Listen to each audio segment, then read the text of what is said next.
Mae canser yn effeithio ar fwy a mwy ohonom ni. Y newyddion da yw bod mwy a mwy ohonom ni'n goroesi hefyd.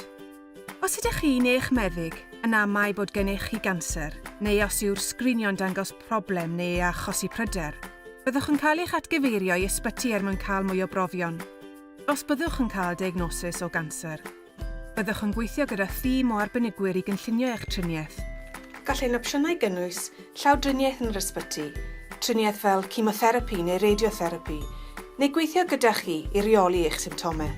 Fe allwch chi gael eich atgyfeirio i ganolfan ganser fel Indre yng Nghaerdydd. Rydyn ni'n ganolfan ganser arbenigol sy'n darparu ystod o wasanaethau. Nid ydym yn darparu llawdriniaethau, ond rydym yn trin pob math o ganser, yn enwedig rhai llai cyffredin ac yn darparu triniaeth arbenigol fel radiotherapi a chemotherapi. Mae staff fel Indre yn trin cleifion unau yn y ganolfan ganser neu mewn nifer o glinigau allgymorth ledled De Cymru. Rydyn ni hefyd yn gweithio mewn partneriaeth yn nifer o sefydliadau er mwyn helpu cleifion a rhai sy'n agos atynt pan fydden nhw'n mynd trwy ganser. Mae Llywodraeth Cymru wedi gofyn i ymddiriedolaeth GIG fel Indre greu cynllun gwell ar gyfer gofal canser yn y dyfodol yn Ne-ddwyrain Cymru er mwyn helpu cleifion fel Tom, Lisa, Elsie ac Emyr. Maen nhw gyd yn gleifion fel Indre a bydden nhw'n parhau i fod yn gleifion i ni, ond yn y dyfodol, rydyn ni eisiau sicrhau eu bod nhw'n cael triniaeth a gofal yn y lleoliad sy'n fwyaf cyfleus iddynt. Nid yw hynny'n digwydd bob amser ar hyn o bryd. Pan fyddwch chi gyda fel Indre, os bydd angen cymorth arnoch yn ystod eich triniaeth, efallai gofynnwn i chi ddod i Gaerdydd ar gyfer rhywbeth cymharol syml, rhywbeth y gellid ei wneud yn eich meddygfa, ysbyty mwy lleol neu gartref mewn gwirionedd. Mae Lisa'n dod o Faes Teg, ger Pen y Bont ar Ogwr. Mae hi'n cael ei thrin gyda chemotherapi ar gyfer canser y fron. Ond mae'r chemo'n arwain at sgil-effeithiau yn aml, felly os bydd Lisa'n datblygu tymheredd uchel, gofynnir iddi ddod i fel Indre fel claf mewnol. Gallai orfod aros am ddiwrnod neu ddau, neu hyd at wythnos. Mae hynny'n anodd i Lisa, gan nad yw ei theulu'n gallu dod i Gaerdydd yn aml i ymweld â hi a chodi ei chalon. Rydyn ni eisiau gweld gwasanaethau rhagorol a chyd-gysylltiedig ledled De-ddwyrain Cymru. Yn y dyfodol, rydyn ni eisiau rhoi'r cyfle i Lisa gael cymaint o driniaeth ag sy'n bosib ym Mhen y Bont ar Ogwr.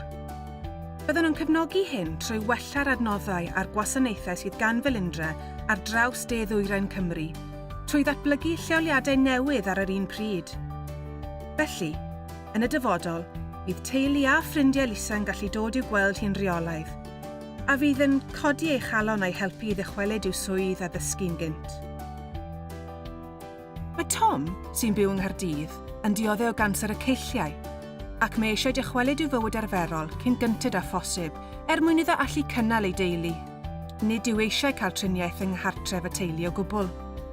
Rydyn ni'n gwybod nad yw pawb eisiau cael triniaeth chemotherapi gytre. Felly, bydd Tom yn cael ei driniaeth canser naill ai yn ysbyty lleol yng Nghaerdydd neu yn fel Indre, yn ddibynnol ar ei anghenion penodol. Ond mae yna gleifion canser sy'n byw ledled De-ddwyrain Cymru, sy'n dweud wrthym y bydden nhw'n croesawu triniaeth yn agosach i'w cartrefi. Rydyn ni'n gweithio gyda'n partneriaid i ddarparu hynny mewn ffordd ddiogel a theg. Pobl fel Elsie, sy'n byw ym Merthyr Tydfil.